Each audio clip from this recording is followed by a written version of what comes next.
The Galactic Council had made a grievous error. That much became apparent the moment Captain Vex and his elite squad of Taurian warriors entered the human exhibition hall.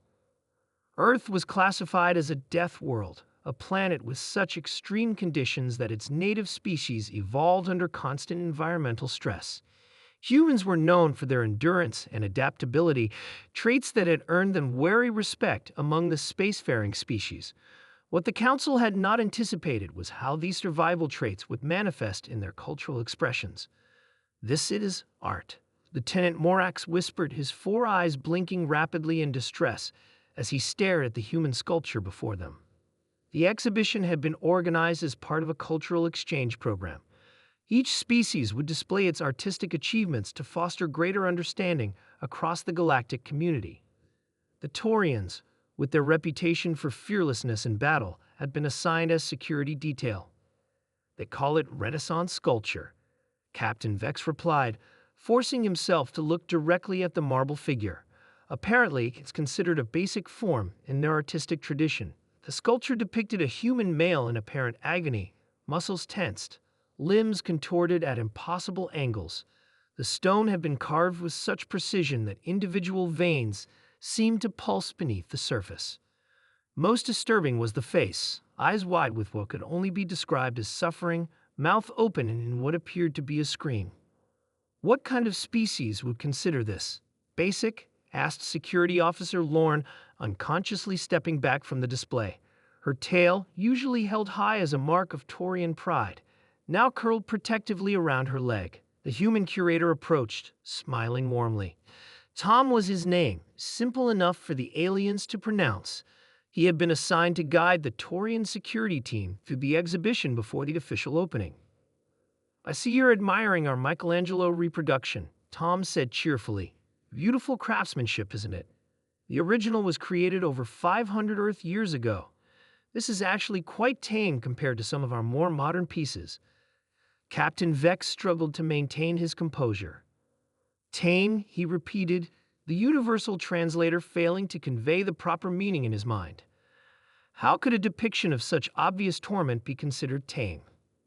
Tom led them further through the gallery. The Taurians moved with increasing reluctance, each artwork more unsettling than the last. Paintings of battles where humans gleefully slaughtered one another. Photographic images of dancers contorting their bodies into positions that surely indicated broken bones. Music that alternated between soothing harmonies and discordant crashes that made the Taurians' sensitive ears flatten against their heads.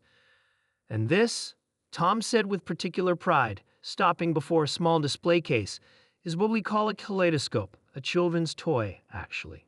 Quite basic." Inside the case sat an innocuous tube with an eyepiece.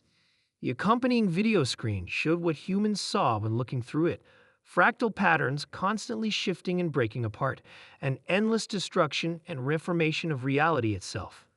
Security Officer Lorne made a choking sound. "You give this to your young." "Oh yes," Tom nodded enthusiastically. "It helps develop their visual processing centers. Most children have one by age 4 or so." Captain Vex felt a creeping realization. The humans weren't displaying these works to shock or intimidate. This wasn't psychological warfare. This was genuinely what they considered beautiful, what they created for pleasure and contemplation. The final exhibit was a simple video installation. It showed time-lapse footage of humans engaged in their daily lives, working, playing, creating, destroying, rebuilding. The speed of the footage made their movements appear jerky and unsettling to Taurian eyes.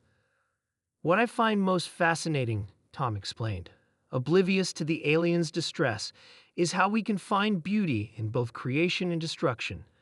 These opposing forces drive our art. We're constantly building things up just to tear them down again." He chuckled. "I suppose that says something about us as a species."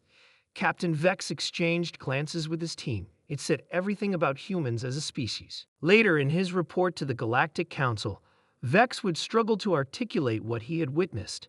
How could he explain that what terrified him most wasn't the humans' superior strength or their adaptability to harsh conditions, but their minds? How they not only endured chaos and suffering but found meaning in it? How they deliberately sought out disruption and disorder, then shaped it into something they called beautiful? "We have gravely underestimated the humans," he concluded in his report. "Their classification as Death World inhabitants fails to capture their true nature. They do not merely survive adversity, they transform it. They'd find patterns in chaos that other species cannot comprehend. Most concerning of all, they expose their young to these concepts as basic developmental tools." The Galactic Council reviewed Captain Vex's report with growing alarm. The recommendation was unanimous. Proceed with extreme caution in all negotiations with humans. Their strength and resilience had earned them a place at the galactic table, but their art, their vision of reality itself, marked them as fundamentally different from all other known species. As for Tom, he remained puzzled by the Taurians' reaction to the exhibition. He reported to his superiors that the aliens seemed unusually tense throughout the tour. Perhaps next time, he thought, they should start with something even more basic, like shadow puppets or finger painting. He had no way of knowing that those suggestions would later cause a diplomatic incident that nearly resulted in humanity's expulsion from the Galactic Council.